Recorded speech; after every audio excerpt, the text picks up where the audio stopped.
Next up, we have an amateur MMA contest scheduled for three-minute rounds. Well, let me introduce you. In his weight,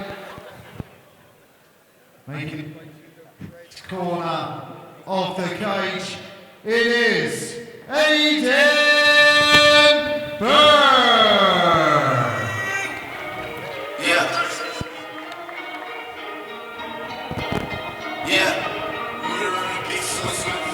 That's my God, he's a long talker.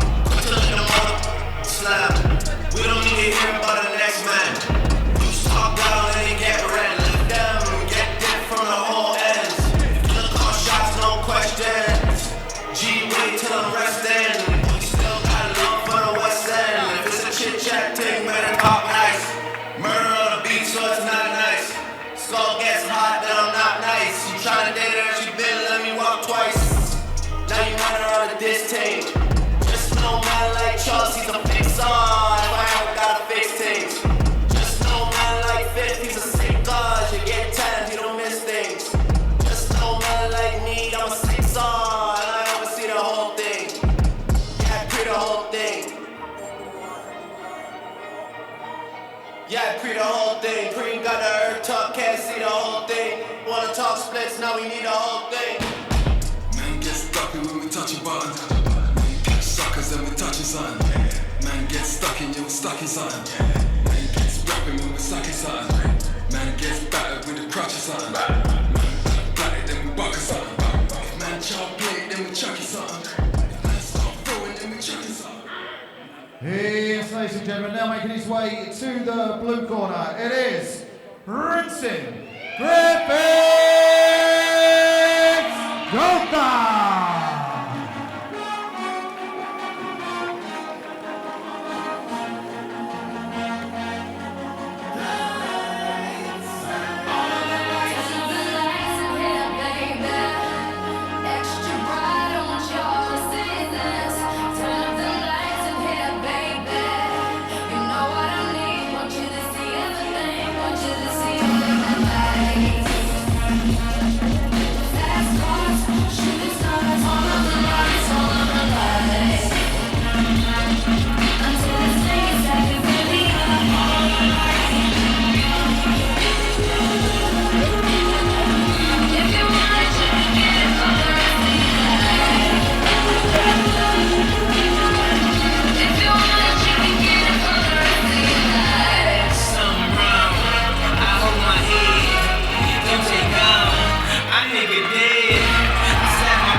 Yes, ladies and gentlemen, here we go. Next up, we have a bantamweight amateur MMA contest scheduled for three-minute rounds. Let me introduce your fighters. Firstly, fighting out of red corner, representing GB TT, it is Aydin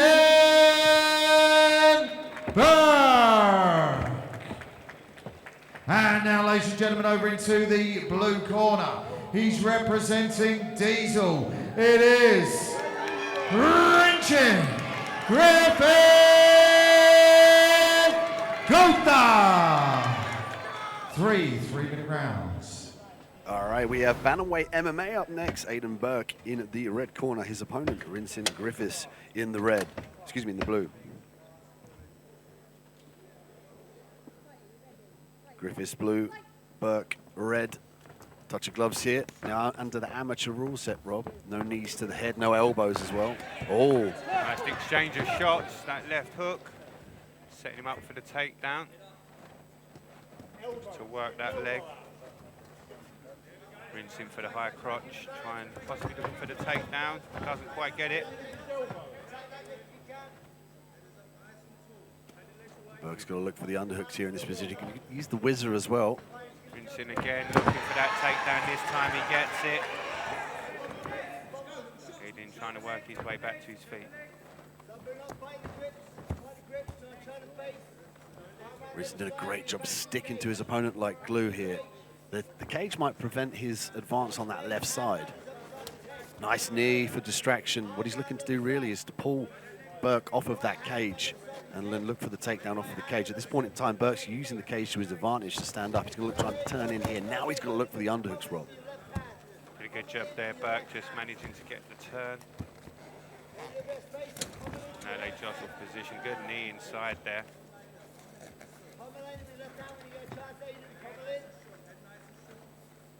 You can hear head coach Brad Pickett of GB Top Team there calling instructions to his fighter.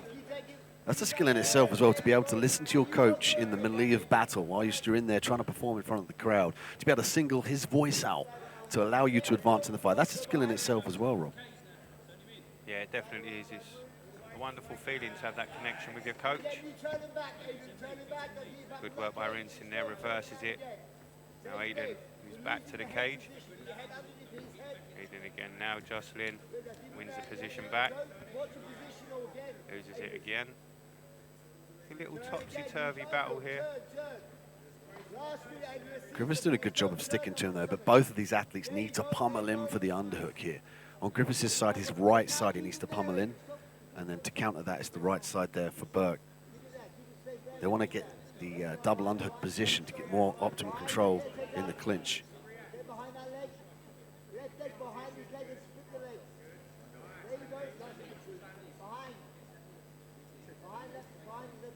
Good short knees. Just to the thigh of Griffiths. Back. They've got to keep active here as well. The referee came in a little bit close. The system is potentially maybe looking to separate here due to inactivity.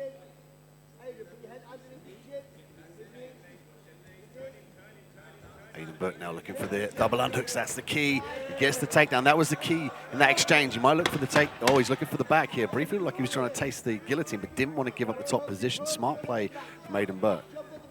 A few seconds left in the round. It may have been a good takedown that scored for the judges right at the end of the round now. Yeah, I think that was the difference here. As we look at the replay up against the cage, we see Griffiths on the outside. In that instance, it looked like he had double underhooks. And he was going for that high crotch. And as you alluded to, he was working that off the cage and he went nice and high, got his opponent off the ground, then switched the angle straight into the top position. Difficult round to score between the two. You know, they switched around in the cage. They both received a takedown each. So we might see them turn it up coming into this second round.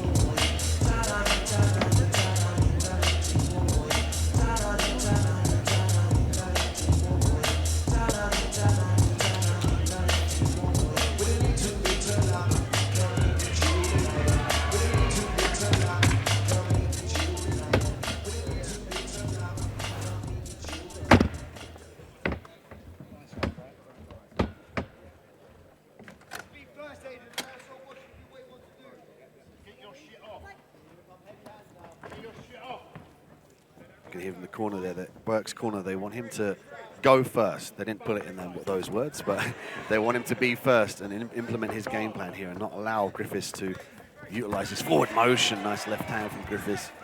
Griffiths has good hands. He's got power, man. He winds it from his torso as well. And when he gets in close range, he's very dangerous. But you could argue here that Berk has the reach advantage. That's what he needs to start doing. Think about the long techniques, but kicks, maybe not so, because it's going to promote Griffiths to look for the takedown as he's doing here. He's got double underhooks now. He might look to pull the hips away from the cage. Beautiful takedown. Nicely done, but Berk able to... almost able to get back to his feet, couldn't quite get it, he was nearly there. He's got to try and free that leg. He's frantically trying to free that right leg there. Once he can plant that on the floor, he can cage walk up to his feet. He's got to be careful about giving the back here. Yeah, Griffiths trying to control those hips, but good work by Berk. Gets back to his feet. Now he's looking to take the arm. Yeah, he's got to turn. Yeah, he turns in and he's got to look for the underhooks here, Rob. He can use these punches for a distraction mechanism, but he's got to make sure he gets the underhook. He can use the whizzer as well to give him a little bit more balance and leverage.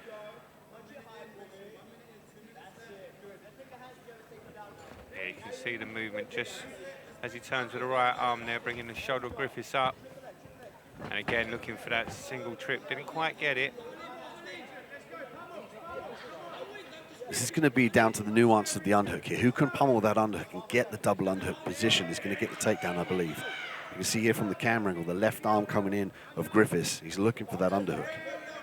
Yeah, I think he's got them both set in place now, so you can be pretty sure he'll look for the takedown, maybe a sweep or a trip. No, changes tacks, short strike.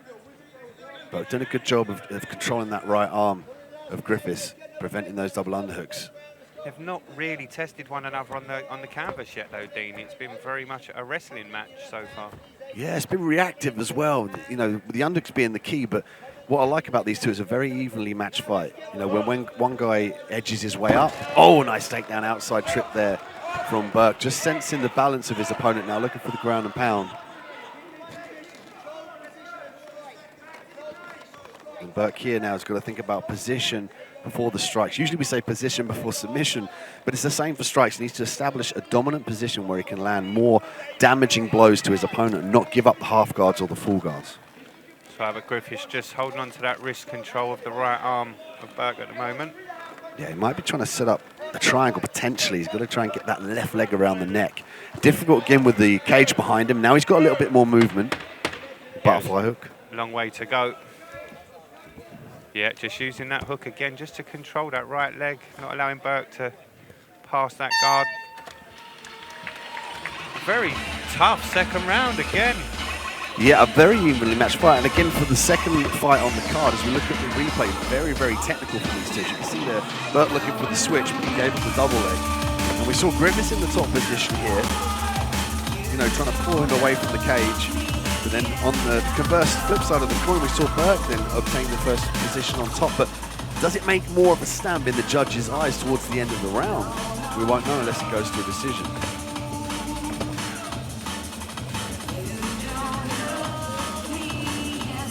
Yeah, both fighters just seem to be grinding one another. Very much a wrestling match at the moment. A battle against the cage. Both fighters having their moment.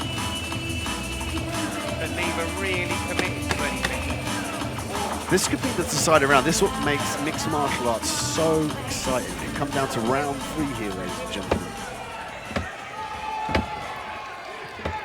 We get set for round 3. 3 minutes left of the bantamweight amateur mixed martial arts contest. Berk in the red corner and Griffiths in the blue. Oh, establishing top position, the control early on. And this is the first time during the match that it's really hit the canvas this early. He's got to be careful about the strikes to the back of the head. Hammer fists away, forcing Griffiths to shoot. Good sprawl by Berk, but they're back to their feet. You might see Griffiths here bump off the cage and pull the hips away. I think that's what he's looking to do, just as he wraps that left arm around. He could also pull the hips in as well and lift. You know, there we go. It's a little bit of both, and the trip as well. He mixed in 3 of those techniques at once, and now he's got some nice ground and pound. But very responsive still from Berk to get back to his feet, to face his opponent, to negate those damaging strikes from that position.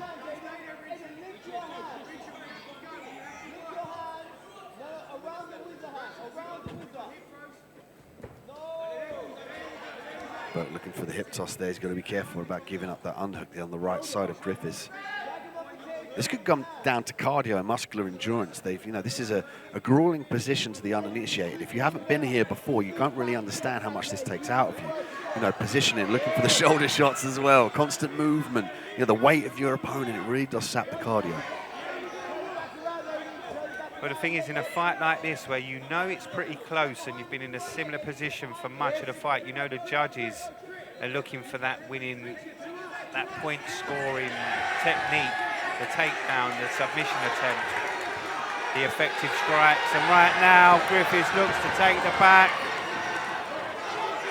You're looking for both hooks here. Now he's got optimum control. He's going to try and fire that right arm underneath the chin for the rear naked choke, and he can use the strikes to open that up. Yeah, just trying to work that arm in underneath. Berk needs to keep that chin down. He's got just under a minute to work here. The punches are going to be his friend. He's trapping the arm for the punches. I like the way he's doing that. But you can see from the camera angle, the right arm is the key. He wants to get that right underneath the chin. Oh, there we go. He's got the squeeze. He's looking to contort here for the rear naked choke. 45 seconds left on the clock. Can Griffiths get it done in the third round? The chin's down. It's basically a defensive battle for Berk right now. Trying to peel that arm off of his neck. It's a switch to the body triangle as well. It makes it very difficult for Berk to breathe. You know, every breath he takes, that gets tighter and tighter. But what he could do is opt to go to his left side, to the side of the lock of Griffiths, and then put some pressure on the ankles and look to get the hips to the sky, and then try to escape. Yeah, Berk taking a lot of shots as Griffiths again reaches for that rear naked choke. Doesn't quite get it. A few seconds left in the round. Oh, now he's underneath the chin. It's Oh, 9 seconds. it. Oh, saved by the bell quite literally there.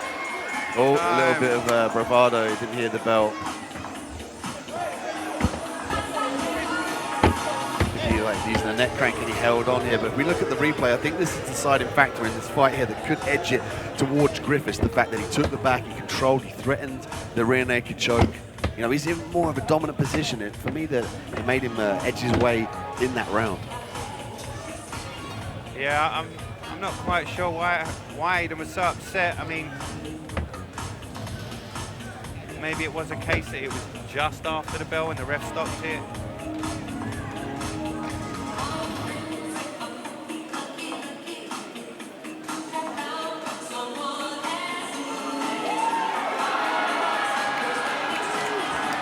See what it means to the win to that young man right there.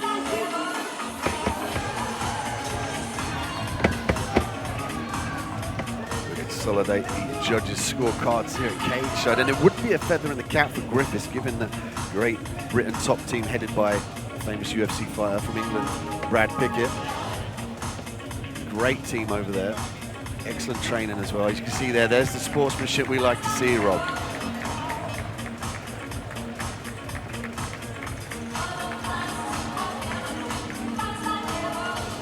A look at that, an embracement after the craziness of the battle. We hand it over to David Bassant for the official decision. Yes, ladies and gentlemen, after 3 rounds of action, we go to the judges' scorecards, and your winner by unanimous decision